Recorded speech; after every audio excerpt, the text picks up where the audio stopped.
citizenship of children born in the U.S. to parents who are not citizens. The bills passed committee, but the floor debate was postponed so that lawmakers could focus on the budget. Now that the Senate plans to spend just one day balancing the state's shortfall, they'll be back at work trying to pass a sweeping crackdown on illegal immigration.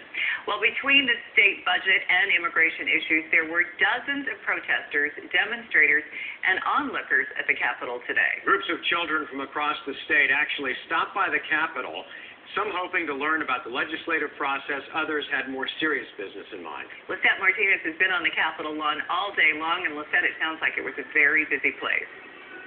Indeed, Lindsay, there were plenty of children here today at the Capitol. At one point, it looked more like a park than the legislature. One group in particular was down here speaking out against those series of immigration bills they feel will harm all residents in Arizona. The kids came from as far north as Flagstaff, some dressed as doctors and soldiers. They say it's what they want to be when they grow up. But for at least one group, the visit to the legislature wasn't just fun and games. Maria, an 8th grade student, says 2 of her uncles were deported last week and fears with more immigration bills open for debate in the Senate, things for her family could soon get much worse. Like, I lost everything, and now I'm trying to get myself back up, and protesting for my freedom is making me stay up and not break down. Others at the Capitol today disagree, contending that interjecting children into this political process is just not right.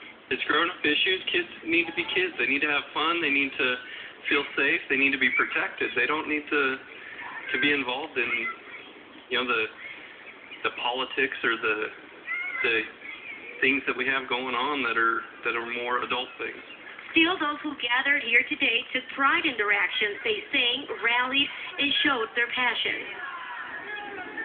Now, it's important to point out that the children here today at the Capitol are on spring break, so they did not miss class in order to come to the protest, and that's also very important to their parents. Live at the state Capitol, Lisette Martinez, 12 News. Thanks, Lisette. The state's Hospital and Healthcare Association isn't happy with how the governor plans to cut the state's Medicaid program. The new proposal would freeze enrollment and require patients who remain on access to make higher payments for their care. Also, provider payments would be reduced to healthcare companies.